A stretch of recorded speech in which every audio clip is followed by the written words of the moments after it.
কুফার লোকেরা, আরে তোমরা জানো নি এই লোককে আমি হত্যা করেছি কোরআন তেলাওয়াতের অপরাধে। কোরআন তেলাওয়াত করা সওয়াব, কিন্তু আমি হত্যা করেছি কোরআন তেলাওয়াত করার কারণে। বলেন খলিফাতুল মুসলিমিন, এটা আবার কেমন কথা? ডাক দিয়ে বললেন, এই কুফার জনগণ, কুফার লোকেরা শুনো, তোমরা সাক্ষী আছো, এই লোক আজকে ফজরের সময় সূরা আবাসা তেলাওয়াত করেছে। কোন সূরা? সূরা আবাসা, 30 পারার মধ্যে আছে সূরা আবাসা। সূরার নাম কি? সূরা আবাসা।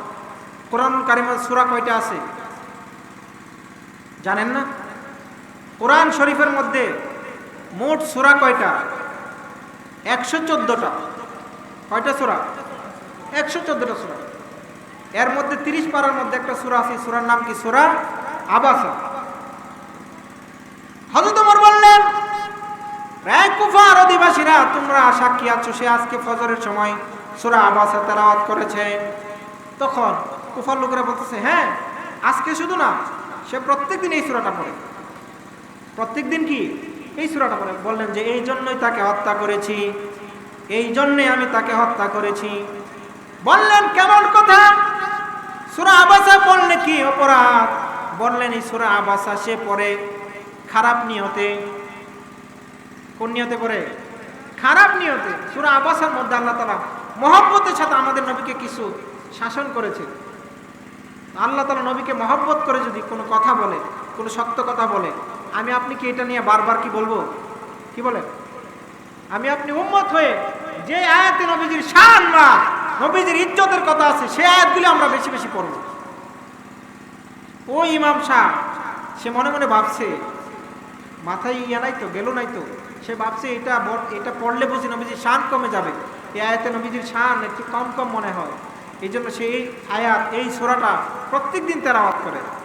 হযরত ওমর বললেন, যে ব্যক্তি কোরআন তেলাওয়াত করে নবীর শান কমানোর জন্য, সে কোরআন তেলাওয়াত করলেও তার সওয়াব হবে না, বরঞ্চ আমি উমর জিন্দা থাকতে নবীর দুশমন এই জগতের মধ্যে বেঁচে থাকতে পারে না।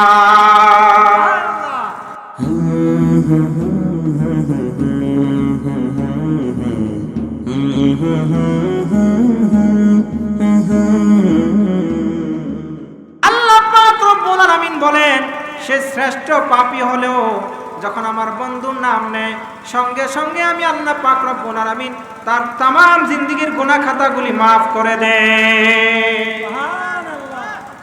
এই জন্য নবীর ইজ্জত আছে না নাই? আছে। কথা বলেন না, নবীর ইজ্জত আছে না নাই? এই জন্য যে আয়াতে কারিমা তেলাওয়াত করেছি সূরা মুনাফিকুনের 8 নম্বর আয়াত, আল্লাহ তাআলা বললেন, ওয়ালিল্লাহিল ইজ্জাতু ওয়া লিরাসূলিহি, ইজ্জত সম্মান হলো আল্লাহ তাআলার। এরপর 2 নম্বরে আল্লাহ তাআলা বললেন, ইজ্জত সম্মান হলো আমার রাসূলের। ইজ্জত আল্লাহ, ইজ্জত কার? রাসূলের। আমাদেরকে রাসূলকে ইজ্জত দিতে হবে কি হবে না? কথা বলেন না, দিতে হবে কি হবে না? অবশ্যই নবীকে ইজ্জত দিতে হবে। আর নবীকে যদি ইজ্জত না দেন, আপনি যদি হাজার হাজার ইবাদত করেন, আপনার নেকের পাল্লা যদি একদম পরিপূর্ণ হয়ে যায়, তারপরও নবীর ইজ্জত, নবীর সম্মান, নবীর মহব্বত এই দিলে, কলবে না থাকলে বাকিগুলা সব নষ্ট হয়ে যাবে, জিরো হয়ে যাবে। এই জন্য নবীর মহব্বত নিয়ে করতে হবে। যাই করেন, নামাজ পড়লে নবীর মহব্বত নিয়ে নামাজ পড়বেন, কোরআন তেলাওয়াত করলে নবীর মহব্বত নিয়ে কোরআন তেলাওয়াত করবেন। আর যদি আপনি নবীর শান মান ইজ্জত কমানোর জন্য কোরআন তেলাওয়াত করেন, সেই কোরআন তেলাওয়াতে কোনো লাভ হবে না। অথচ আল্লাহ নবী বলেছেন, মান ক্বারা মিনাল কোরআনি হারফান, যে ব্যক্তি কোরআনুল কারীম থেকে একটি হরফ পড়ে, ফালাহু আশরু আমসালিহা, তার জন্য আল্লাহ তাআলা 10টি নেকি দিয়ে তার আমলনামার মধ্যে পরিপূর্ণ করে দিবেন। শুধু তাই নয়, আল্লাহ তাআলা এই 10টি নেক আমলকে আল্লাহ তাআলা 700 গুণ পর্যন্ত বৃদ্ধি করে দিতে পারেন। কিন্তু এই কোরআন তেলাওয়াত করতে হবে নবীর ইজ্জত সম্মান নিয়ে। যদি নবীর ইজ্জত সম্মান না নিয়ে পড়েন, তাহলে আপনার এই কোরআন তেলাওয়াত বৃথা হয়ে যাবে। যেখানে কোরআন তেলাওয়াত করলে সওয়াব, কিন্তু নবীর প্রেম ছাড়া যদি কোরআন তেলাওয়াত করেন, সেই কোরআন তেলাওয়াতের 2 পয়সাও মূল্য হবে না। যেমন উদাহরণ দিই, এটা বানানো কথা না, তাফসিরে রুহুল বয়ানের মধ্যে আসছে এই ঘটনাটা। আল্লাহ নবীর দ্বিতীয় খলিফা ওমর ফারুক রাদিয়াল্লাহু তাআলা আনহু, তিনি একদিন শুনতে পেলেন কুফার জমিনের মধ্যে একজন ইমাম সাহেব আছে। এই ইমাম সাহেব প্রত্যেক দিন প্রত্যেক রাকাতের মধ্যে সূরা আবাসা তেলাওয়াত করে। সূরা আবাসার তাফসীরের মধ্যে আসছে 30 পারার মধ্যেই সূরাটা আছে। সূরার নাম কি বললাম? সূরা আবাসা। এই সূরা আবাসা প্রত্যেক দিন ওই ইমাম সাহেব তেলাওয়াত করে। যখন সূরা আবাসা তেলাওয়াত করে, হযরত উমর যখন এই কথাটা শুনতে পেলেন, সঙ্গে সঙ্গে তিনি মদিনা থেকে দৌড় মারলেন কুফার দিকে। কুফার জমিনে আসলেন। আসার পরে ওই কুফার ইমামের পিছনে 5 ওয়াক্ত নামাজ পড়লেন। কয় ওয়াক্ত? কথা বলেন, আরে কয় ওয়াক্ত? 5 ওয়াক্ত নামাজ পড়লেন। শেষ যে ওয়াক্তের নামাজ পড়লেন সেটা ছিল ফজরের নামাজ। কিসের নামাজ? ফজরের নামাজ। একদম ফজরের নামাজ পড়ার পরে ইমাম সাহেবকে ডাক দিলেন। ডাক দিয়ে বললেন, ইমাম সাহেব এইদিকে আসেন। খলিফাতুল মুসলিমিন হযরত উমর ফারুক, তিনি নরম না গরম? গরম। কথা বলেন না। উমর কি নরম না গরম? গরম, অনেক গরম। শুধু গরম না, উমর যে রাস্তা দিয়ে গেছে সেই রাস্তা দিয়ে জিন্দেগিতে কোনোদিন শয়তানও যাবে না। সুবহানাল্লাহ কি বলবেন না? সুবহানাল্লাহ। শয়তানও সেই রাস্তা দিয়ে যাবে না। উমরকে এত ভয় পায়। আবার তিনি নরমও আছে। নরম কখন? ক্ষমতা পেয়ে আমরা তো আজকাল অপব্যবহার করি। ক্ষমতা পাওয়ার পর মানুষকে মানুষ মনে করি না, এরকম হয় না? যখন আমি ক্ষমতাবান হয়ে যায়, টাকা হয়ে যায়, তখন মানুষকে মানুষ মনে করি না, এরকম হয়। এরকম হওয়া যাবে না। হযরত উমর যখন খলিফা হবেন, কেউ ভেটু দিল যে উমরকে খলিফা বানানো যাবে না, তার যে রাগ আমাদের উপর স্টিম রোলার চালিয়ে দিবে। তখন সাহাবীরা বললেন, কেউ বললেন, যারা বিচক্ষণ ছিলেন সেই সাহাবীরা বললেন, না, হযরত উমর যখন দায়িত্ব পাবেন তিনি সেই দায়িত্বের খাতিরে তিনি নরম হয়ে যাবে। সুবহানাল্লাহ বলেন না? হয়তো বাস্তবে তাই। যে উমরকে মানুষ কোনোদিন কোনো কথা বলতে পারতো না, খলিফাতুল মুসলিমিন উমর হওয়ার পরে সেই উমরকে মানুষ রাস্তাঘাটে ধরার পরে জিজ্ঞেস করে যে খলিফাতুল মুসলিমিন এই কাজটা যে করছেন সেটা কি কোরআন অনুযায়ী করছেন কিনা, ন্যায় বিচার করছেন কিনা? খলিফাতুল মুসলিমিন উমর ফারুক রাগ করতেন না। তিনি বলতেন, মানুষ যদি আমার সাথে কথা বলতে পারে, আমাকে জবাবদিহিতা নিতে পারে আমার কাছ থেকে, তাহলেই বুঝবো যে আমি সঠিক পথে আছি। সুবহানাল্লাহ বলবেন না? আর আজকাল আমরা যারা ক্ষমতা ধরেছে তাদেরকে প্রশ্ন করতে পারি না, বলতে পারি না যে আমাদের রাস্তার টাকা যে বাজেট হয়েছে সেটা গেল কোথায়, সেটা বলার সুযোগ নাই, সাহস নেই আমাদের। খলিফাতুল মুসলিমিন হঠাৎ করে একদিন মিম্বরের মধ্যে তিনি দাঁড়ালেন খুতবা দেওয়ার জন্য। যখন মিম্বরে দাঁড়ালেন, দাঁড়ানোর পরে একটা যুবক মাঝখান থেকে দাঁড়িয়ে গেল। দাঁড়িয়ে বললেন, খলিফাতুল মুসলিমিন ওমর ফারুক, আমার একটা কথার জবাব দেন, খুতবা পরে দেন। কত বড় সাহস, চিন্তা করছেন? খলিফাতুল মুসলিমিন ওমর ফারুককে বলতেছেন যে খুতবা পরে দেন, আমার প্রশ্নের জবাব আগে দেন। সুবহানাল্লাহ বলবেন না? সুবহানাল্লাহ। আপনারা মনে আমার কথা বুঝতেছেন না, আর শোনাও যায় না, এটার আওয়াজে বোঝা যাচ্ছে না কথাগুলো, এটা একটু দূরে দিলে ভালো হতো। খলিফাতুল মুসলিমিন ওনাকে বলতেছে, একটা যুবক দাঁড়ায় বলতেছে, খলিফা খুতবা পরে দিবেন, আগে আমার প্রশ্নের উত্তর দেন। সুবহানাল্লাহ বলবেন না? সুবহানাল্লাহ। খলিফাতুল মুসলিমিন থমকে গেলেন, ডাক দিয়ে বললেন, রে যুবক, কি প্রশ্ন তোমার করো? যুবক ডাক দিয়ে বললেন, খলিফা আপনি খুতবা দিতে দাঁড়িয়েছেন, আপনার জামা দেখা যায় অনেক লম্বা। গত কয়েকদিন আগে বাইতুল মাল থেকে সবার জন্য এক টুকরা করে কাপড় দেওয়া হয়েছে, কিন্তু এই এক টুকরা কাপড় দিয়ে তো লম্বা জুব্বা হওয়ার কথা না, আমাদের জুব্বাগুলি তো একটু শর্ট হয়েছে। আপনার কেন লম্বা জামা? আপনার কাপড়টা বড় মনে হচ্ছে। আপনি কি ক্ষমতার ব্যবহার করে, আপনি কি ক্ষমতার অপব্যবহার করে কি আপনি কাপড় বেশি নিয়েছেন? এই জবাব না দিয়ে আপনি খুতবা দিতে পারবেন না। উচ্চ স্বরে বলুন সুবহানাল্লাহ। চিন্তা করছেন? খলিফাতুল মুসলিমিন তিনি গরম হলেন না, রাগ করলেন না। অন্যান্য সাহাবীরা রাগ করতেছেন যে খলিফাকে এইভাবে প্রশ্ন করে খুতবা থামিয়ে দিয়ে, খুতবাকে স্টপ করে দিয়ে সে খলিফাকে প্রশ্ন করে। খলিফা ভাবমূর্তি বুঝতে পারলেন, মানুষকে সবাইকে বললেন, এই সবাই থামো। সে সঠিক প্রশ্ন করেছে যে সবার জন্য কাপড় সমানভাবে দেওয়া হয়েছে, সমান সমান কাপড়। এক টুকরা কাপড় দিয়ে এত লম্বা জামা হওয়ার কথা না, আমার জামাটা লম্বা ঠিক আছে, কিন্তু আমাকে সে প্রশ্ন করতে পারে, 100 বার করতে পারে। কারণ আমার কোনো অধিকার নাই, আমি খলিফা হওয়ার কারণে আমি এক টুকরা কাপড় বেশি নেব বা কাপড়ের পরিমাণ একটু বাড়িয়ে নেব, এটার কোনো হক আমার নাই। কেমন নরম ছিলেন, দায়িত্বের খাতিরে নরম, কিন্তু আবার ইসলামের দিক দিয়ে খুব গরম ছিলেন। কেউ যদি ইসলামের আইন অমান্য করত, নবীকে না মানত, ওই যে এক মুসলমান নবীকে না মানার পরে, নবীকে না মেনে, নবীর ডিসিশন রায় না মেনে সে যখন উমরের কাছে আসলো, উমর বলতেছে নবীর আইন তুমি মানো না, নবীর রায় তুমি মানো না। কয় না, আমি আপনার কাছে বিচার চাই, দ্বিতীয় বিচার চাই। বললেন দাঁড়াও, আমি আসতেছি। ভিতর থেকে তরবারি এনে সঙ্গে সঙ্গে মাথা আলাদা করে ফেললেন। বলেছেন যে ব্যক্তি নবীর বিচার চায় না, তার এই দুনিয়াতে, নবীর বিচার যে মানে না, তার এই দুনিয়াতে বেঁচে থাকার কোনো গ্যারান্টি নাই, কোনো ধরনের অধিকার নাই।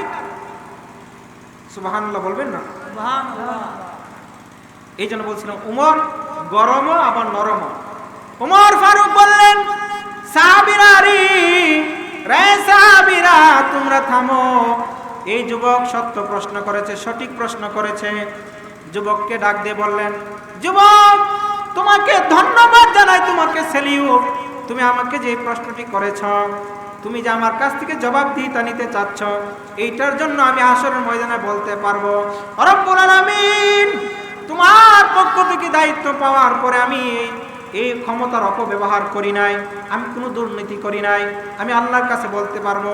এই জন্য যুবক তোমাকে হাজার হাজার থ্যাঙ্কস, তোমাকে ধন্যবাদ। শোনো যুবক, তুমি যে প্রশ্ন করেছো, তোমার প্রশ্নের উত্তর আমি দিচ্ছি।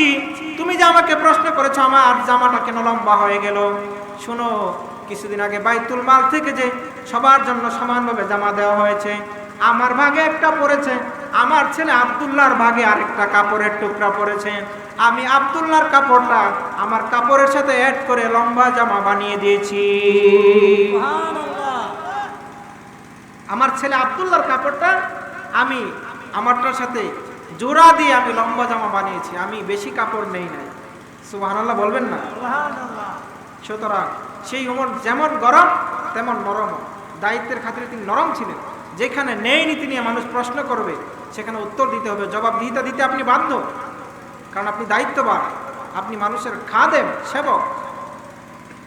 বলতেছিলাম আমার বন্ধুরা, রে আমার বন্ধু, গভীর মনোযোগ লাগান। বলতেছিলাম আল্লাহ নবীর খলিফা, দ্বিতীয় খলিফা ওমর ফারুক, যখন তিনি কুফার মসজিদে চলে গেলেন, যায়া ফজরের নামাজ আদায় করলেন।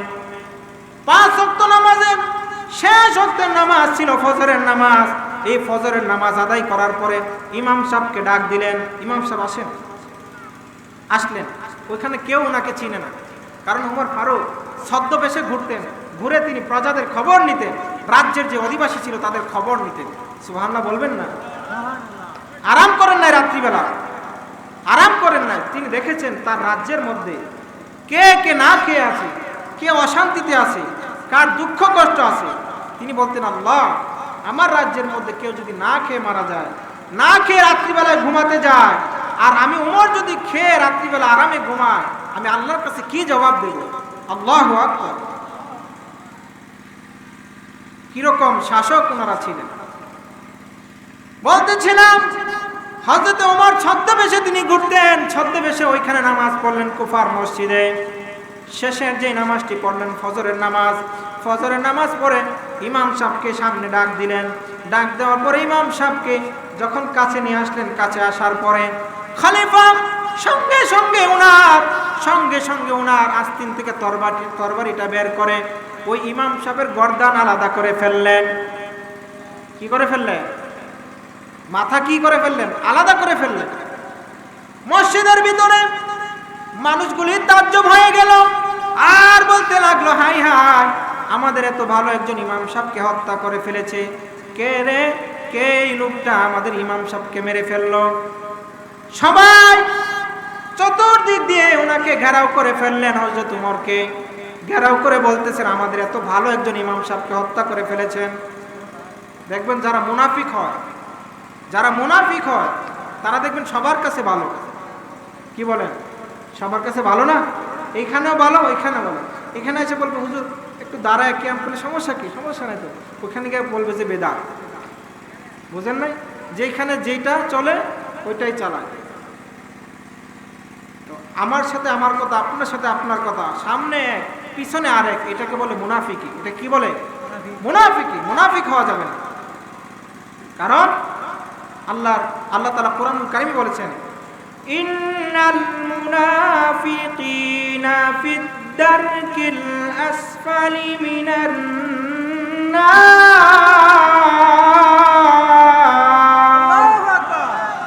আল্লাহ তাআলা বলেছেন মুনাফিকের স্থান সর্বনিকৃষ্ট জায়গায় হবে, সবচেয়ে নিচের যে জাহান্নামটা সেটা হবে। সমস্ত জাহান্নামীদের রক্ত পিত্ত পুঁজগুলি গলে গলে নিচে পড়বে আর তারা ভক্ষণ করবে। নাউজুবিল্লাহ কর না। সুতরাং মুনাফিক হওয়া যাবে? সবার কাছে ভালো হওয়া যাবে? একটা মানুষ সবার কাছে ভালো হতে পারে না। আমি যদি ভালো মানুষের কাছেও ভালো, বাটপার মানুষের কাছেও ভালো, চোর ডাকাতের কাছেও ভালো, তাহলে আমার এই ভালোর কোনো দাম আছে? বলেন, দাম আছে? নবীজি কি সবার কাছে ভালো ছিলেন? যারা কাফের ছিল তাদের কাছে ভালো ছিলেন? কাফেররা কত কষ্ট নবীকে দিয়েছে। সুতরাং সবার কাছে ভালো হওয়ার লক্ষণ নয়, সত্যের পক্ষে থাকতে হবে। বলতেছিলাম কুফার মসজিদের ওই ইমাম সাহেব তিনি ছিলেন একজন আস্ত বড় মুনাফিক। সে সবার কাছে ভালো, এই জন্য যখন ওনাকে উমর ফারুক হত্যা করে ফেলেছেন, সবাই উমর ফারুককে ঘেরাও করে ফেললো। তখন কিন্তু চিনে না উনি যে উমর, এটা কেউ জানে না, ছদ্মবেশে আসছেন তো। ঘেরাও করে ফেললেন, বললেন তাকে পাকড়াও করো, সে আমাদের এত ভালো একজন ইমাম সাহেবকে হত্যা করে ফেলেছে। এরকম ইমাম সাহেব আমরা কোনোদিন দেখি নাই, এত ভালো ইমাম সাহেব আমরা আর কোনোদিন পাই নাই।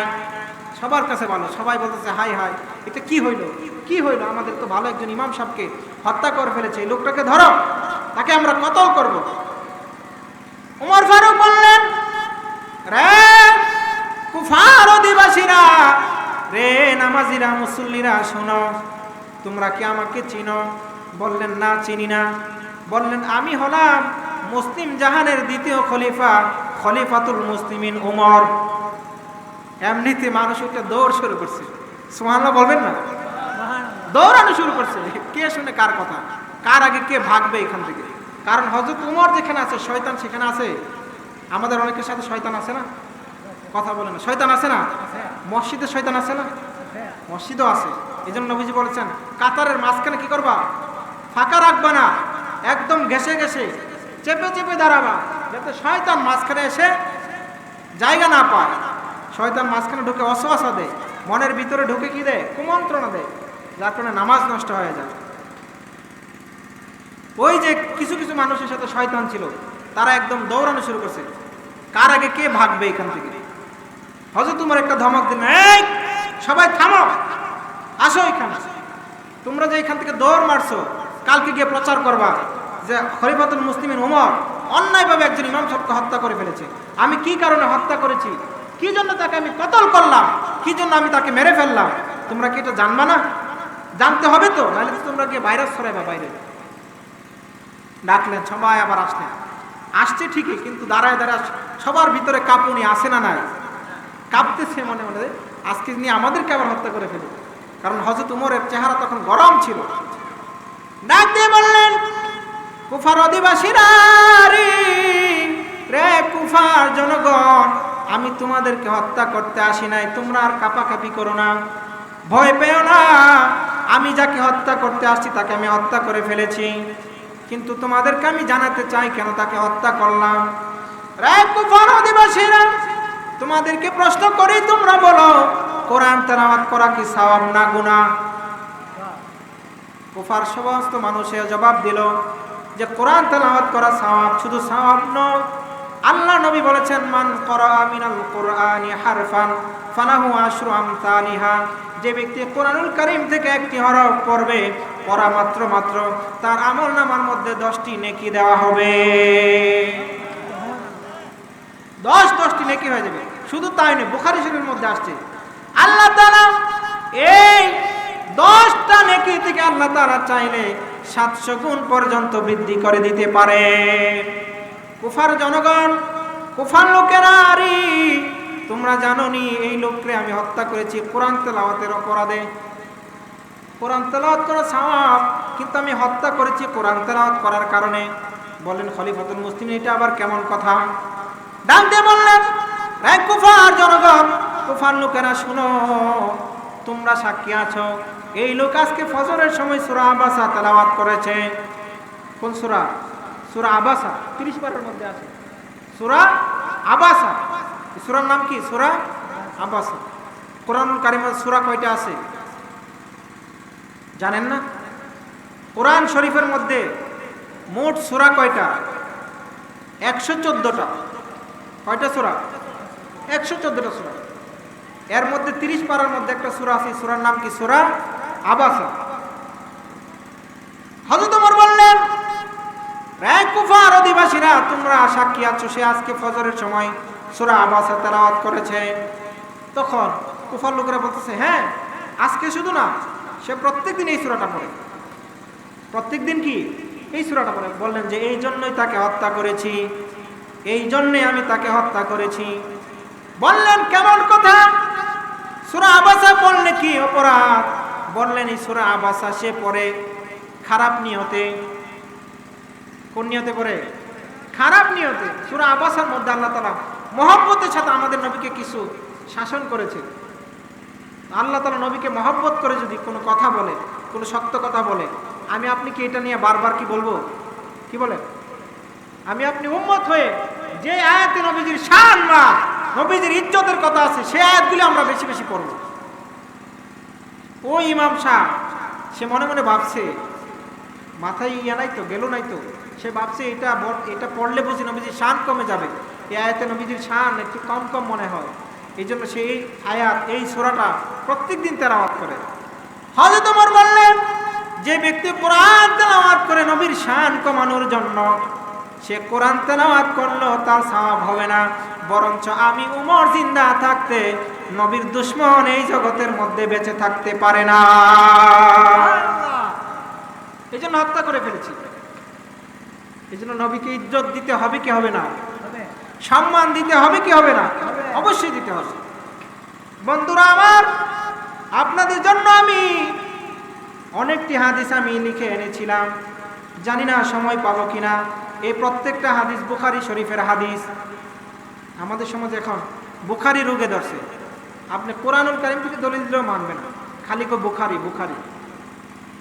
কারা বলে এই কথাগুলো? যারা এইভাবে নামাজ পড়ে, বুকের উপরে ধরে। কই ধরে নামাজ পড়ে? বুকের উপরে ধরে নামাজ পড়ে। জিজ্ঞেস করলে কয় কোথায় আছে? ও বুখারী শরীফ। আসলে বুখারী শরীফের মধ্যে বুকের উপরে হাত ধরার কোনো হাদিস নাই। বলা আছে যে বাম হাতের উপরে নবীজি ডান হাত ধরে বাঁধতেন, কোথায় বাঁধতেন সেটা বলা নাই। তো আপনি যদি ডান হাতে, এই বাম হাতের উপর ডান হাত ধরে যদি ছেড়ে দেন, এটা অটোমেটিক নাভির নিচে চলে যায়। এটা আমার জোরাজুরি করা দরকার আছে? আল্লাহ তাআলা সহজ চান, কঠিন চান না। ইউরিদুল্লাহু বিকুমুল ইসরা ওয়ালা ইউরিদু বিকুমুল উসরা। আল্লাহ তাআলা সহজ চান, আল্লাহ তাআলা কঠিন চান না। সুতরাং আপনি ডান হাতের এই ডান বাম কবজির উপরে ডান কবজি বেঁধে যদি আপনি ছেড়ে দেন, অটোমেটিক কোথায় যাবে? নাভির নিচে। আপনি টানাটানি করে এত উপরে ওঠার দরকার আছে? আপনি যদি এখানে ধরেন, আপনার মা বোনও যদি এখানে ধরে, তাহলে আপনার মধ্যে আর মহিলাদের মধ্যে পার্থক্য থাকলো কোথায়? কথা বলেন না কেন? আরে আমার ভাই, মহিলা হয়েন না, মা বোনদের আমল আপনি করবেন না। মা বোনদের আমল মা বোনদেরকে করতে দেন। আজকে মা বোনদের আমল আপনি করার কারণে মা বোনরা আমাদের আমল করা শুরু করে দিছে। বলবো কিরকম আমল? এখন মা বোনেরা, আমাদের অনেক মেয়েরা, তারা ছেলেদের পোশাক পরে। কার পোশাক পরে? আমার কথা বোঝেন না মনে? আমার কাছে খুব ডিস্টার্ব হচ্ছে এই আওয়াজটা। ছেলেদের পোশাক পরা শুরু করছে আমাদের মা বোনেরা। নবীজি বলেছেন, যে ব্যক্তি পুরুষ হয়ে মহিলাদের মতো আকৃতি ধারণ করবে, মহিলাদের মতো চলার চেষ্টা করবে, মহিলাদের সাথে সাদৃশ্য দিয়ে চলবে, সে অভিশপ্ত, লানতপ্রাপ্ত। যেরকম নাউজুবিল্লাহ। আবার কেউ যদি মহিলা হয়ে পুরুষের মতো চলাফেরা করে, তার উপর নবীজির লানত। নবীজি যার উপর লানত দেয়, তার জন্য কি জান্নাত পাওয়া যাবে? টর্চ দিয়ে খুঁজেও জান্নাত পাবেন না। এই জন্য কি মহিলারা পুরুষের মতো হওয়া যাবে না, এই জন্য এই সুযোগ দেওয়া যাবে না। আমরা যদি মহিলাদের আমল শুরু করি, মহিলারা আমাদের আমল শুরু করবে। অলরেডি শুরু করে দিছি। মহিলা আর পুরুষের মধ্যে পার্থক্য আছে না নাই? কথা বলেন না, আছে না নাই? নামাজের মধ্যেই তো পার্থক্য আছে। যেই নামাজ সর্বশ্রেষ্ঠ ইবাদত, যেই নামাজ হচ্ছে ইমানের পরের স্থান। ইমান আনার পরে সর্বপ্রথম কি দায়িত্ব? কি? নামাজ। আউয়ালু মা ইউহাসাবু বিহিল আবদু ইয়াউমাল কিয়ামাতিস সালাহ। হাসরের ময়দানে সর্বপ্রথম নামাজের হিসাব নেওয়া হবে। কবরে নেওয়া হবে ইমানের প্রশ্ন, ইমানের হিসাব নেওয়া হবে কবরে। হাসরে যাওয়ার পরে প্রথমে আমলের হিসাব নেওয়া হবে। সুতরাং সেই নামাজ পর্যন্ত আল্লাহ নবী পার্থক্য করে দিয়েছেন মা বোনদের জন্য আর আমাদের জন্য। আমাদের জন্য এবং মা বোনদের জন্য নামাজই পুরো আলাদা হয়ে গেছে। মা বোনদের পর্দার খেলাফ হবে আমাদের মতো নামাজ পড়লে। এই জন্য মা বোনদের নামাজকে আল্লাহ তাআলা অন্যরকম করে দিয়েছেন। আপনি আমি যখন নামাজ পড়ি তখন হাত উঠাই একদম কানের লতি পর্যন্ত, ঠিক না? আমার কথা বুঝতেছেন? কানের লতি পর্যন্ত হাত উঠাই। আর মা বোনেরা কোথায়? কাঁধ পর্যন্ত। কেন? আপনি যদি এতটুকু উঠান আপনার কাপড় সরে যাওয়ার সম্ভাবনা আছে। এই জন্য মহিলাদের জন্য পর্দার খেলাফ না হয় নামাজ পর্যন্ত আলাদা। নামাজের মধ্যে কি আলাদা আছে কিনা? ব্যবধান আছে না? এরপরে আপনাকে এখানে ধরে বুকের উপর বাঁধতে হবে। বুকের উপর কেন বাঁধতে হবে? যেন আপনার শরীরের অবয়ব যেন বোঝা না যায়। এরপরে আপনি যখন রুকুতে যাবেন, রুকুতে গেলে আমাদের পিঠ একদম টান টান সোজা রাখতে হবে। মা বোনেরা একটু দাঁড়ানো এবং রুকুর মাঝামাঝি অবস্থানে থাকতে হবে। একেবারে ঝুঁকে যাওয়া যাবে না, তাহলে পর্দার খেলাফ হতে পারে। কথা বুঝেন, ঠিক না? তাইলে এখন নামাজ পর্যন্ত পার্থক্য হয়ে গেছে। সুতরাং পুরুষ আর মহিলা এক হতে পারে না। আবার আমরা যখন সিজদা দেই, সিজদা দেওয়ার সময় আমাদের হাতগুলো একদম ছড়ানো থাকে, নিচে দিয়ে ফাঁকা রাখতে হবে। মা বোনেরা যখন নামাজ পড়বে নিচে দিয়ে কোনো ফাঁকা থাকবে না, যাতে পর্দার খেলাফ না হয়। আল্লাহু আকবার বলেন। আর সেখানে বর্তমানে এখন নতুন ফিতনা শুরু হয়ে গেছে। পুরুষ আর মহিলার নামাজ এক নামাজ শুরু করে দিয়েছে। আল্লাহ তাআলা আমাদেরকে হেফাজত করুন। বলতেছিলাম আমার ভাইয়েরা, আল্লাহ নবীর শান ও মান, ইজ্জত, আজমত অনেক বেশি। আপনাদেরকে কি বলবো নবীর শানের কথা? যদি বলতে যাই সারা রাত শেষ হয়ে যাবে, এরপরও শেষ হবে না। বুখারী শরীফের সহিহ হাদিস 2311 নম্বর হাদিস। এটা নেটের মধ্যে এখন সার্চ দিলে এখনই পেয়ে যাবেন। 2311 নম্বর হাদিস। কত নম্বর হাদিস? 2311 নম্বর হাদিস। আল্লাহ নবী আল্লাহ নবীর সাহাবী আবু হুরায়রা থেকে বর্ণিত, যিনি সবচেয়ে বেশি হাদিস বর্ণনা করেছেন। আবু হুরায়রা ডাক দিয়ে বললেন, দুনিয়ার মানুষেরা রে জগতের মানুষেরা শুনো, আল্লাহ নবী আমাকে একদিন বাইতুল মাল পাহারা দেওয়ার জন্য নিয়োগ করলেন। যাকাতের মাল পাহারা দেওয়ার জন্য নিয়োগ করলেন। আর আল্লাহ নবী আমাকে ডাক দিয়ে বললেন, আবু হুরায়রা ভালো করে পাহারা দিও, রাতের বেলায় ভালো করে তুমি পাহারা দিও। আবু হুরায়রা বললেন, ব্যাপার কি? আল্লাহ নবী আমাকে ভালো করে পাহারা দেওয়ার জন্য বলতেছেন, নিশ্চয়ই কোনো কারণ আছে, ঠিক না বেঠি? কারণ আল্লাহ তাআলা প্রিয় নবী, তিনি নিজে থেকে কোনো কথা বলেন না। যা কিছুই বলেন সব কার পক্ষ থেকে বলেন না? কার পক্ষ থেকে? আল্লাহর পক্ষ থেকে। কারণ আল্লাহ তাআলা কোরআন ডিক্লারেশন দিয়েছেন, ওয়ামা ইয়ানতিকু আনিল হাওয়া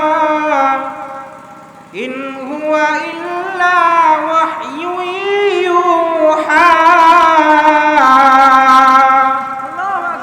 আল্লাহ তাআলা বলেন, আমার বন্ধু নিজে থেকে কোনো কথা বলেন না, যা বলেন সব আমি আল্লাহর পক্ষ থেকে ওয়াহী।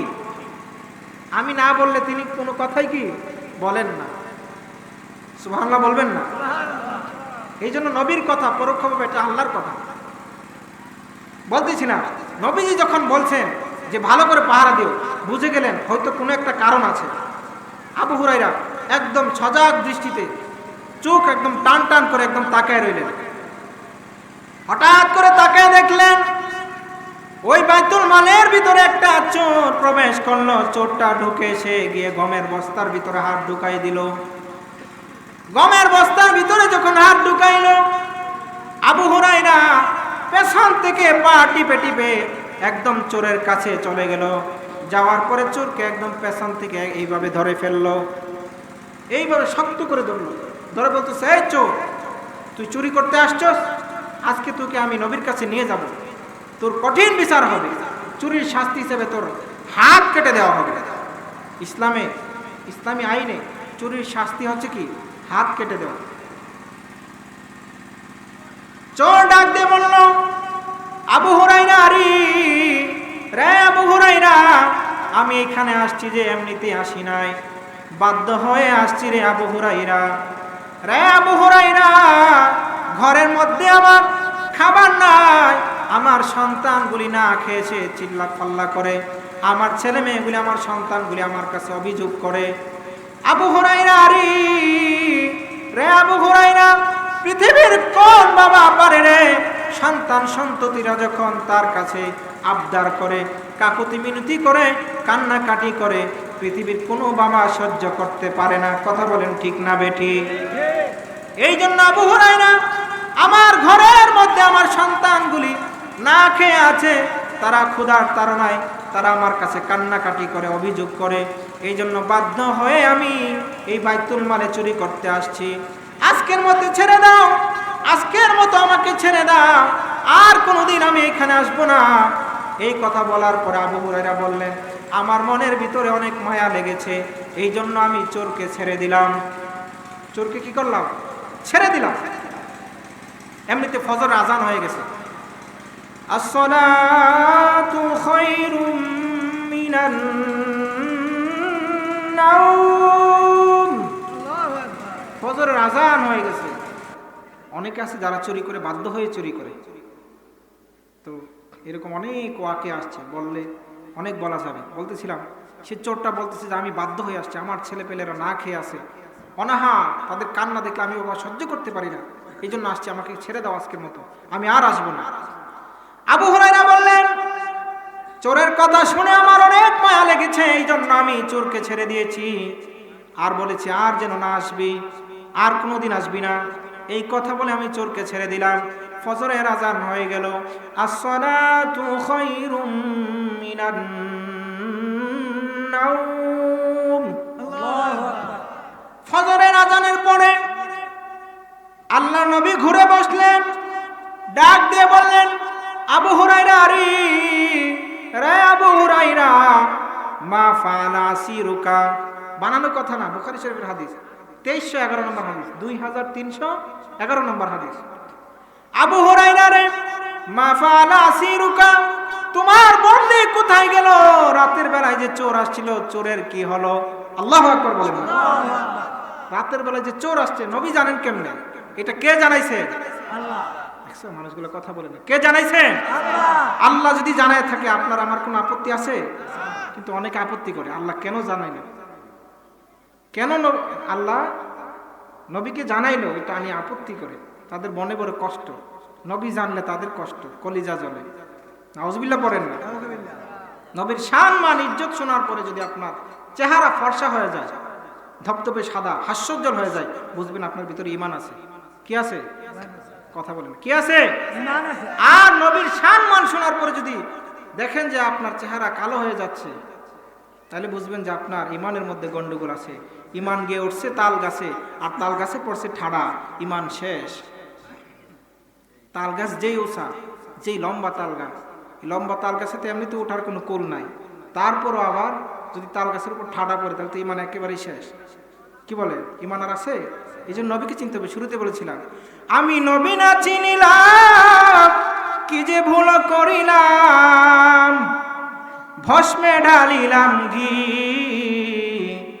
মানুষ হইয়া ধরাতে আসিয়া, মানুষের করিলাম কি, মানুষ হইয়া ধরাতে আসিয়া, মানুষের করিলাম কি। আল্লাহুম্মা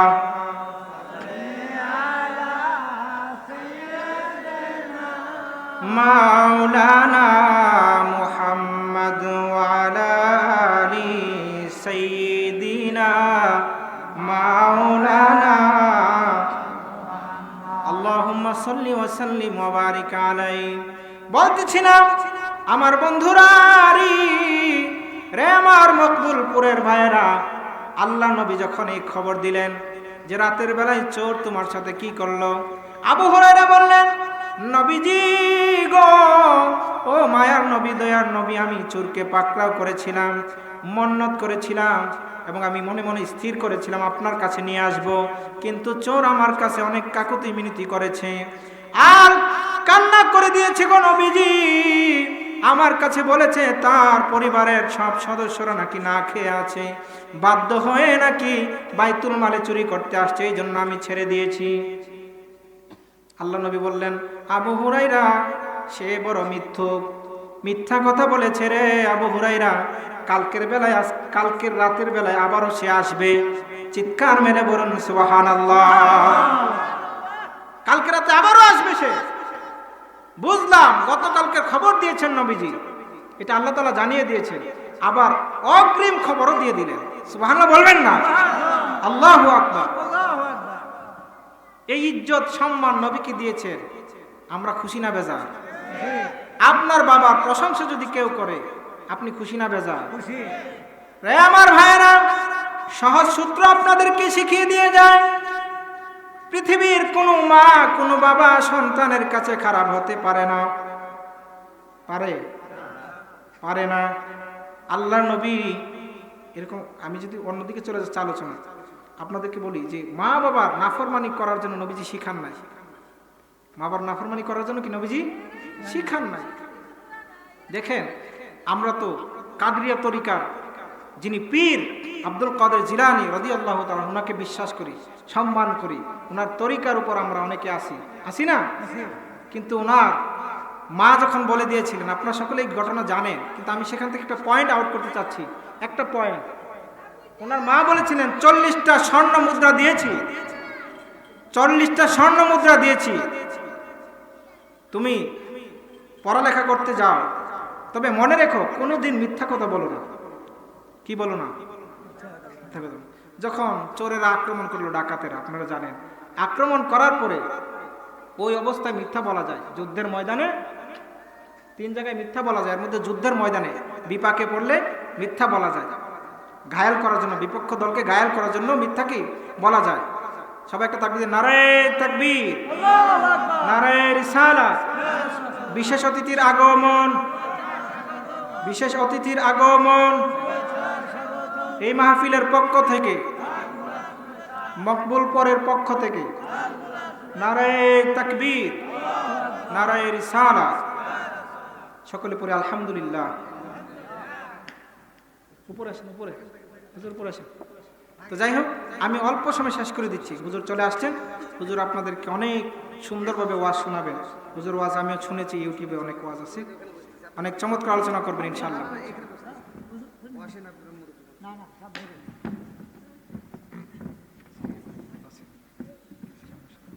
তো বলতেছিলাম যে বড় পীর আব্দুল কাদের জিলানীর আম্মাজান বলেছেন, বাবা কোনোদিন মিথ্যা কথা বলো না। তো ডাকাত দলেরা যখন ধরার পরে ওনারা অনেক খোঁজাখুঁজি করলো, পাইল না, শেষে তিনি নিজে বের করে দিলেন। আল্লাহর ওলি তো, তিনি যখন চাইলেন তিনি বের করে দিলেন, কিন্তু ডাকাত দলেরা অনেক খোঁজাখুঁজি করেও তার কাছে স্বর্ণ মুদ্রা পাইল না। এটি ওলিদের কারামত। সুবহানাল্লাহ, সুবহানাল্লাহ। যখন বের করে দিলেন, ডাকাত দলের সর্দার সহ অন্য ডাকাতরা বলল, বাবা তুমি ছোট্ট মানুষ, একে তো ছোট্ট মানুষ, তুমি বলতে পারতো আমার কাছে নাই, তুমি নিজে থেকে বললা তোমার কাছে আছে, আবার নিজে থেকে বের করে দিলা, এর কারণ কি? এই সময় তো মিথ্যা কথা বলা যায়।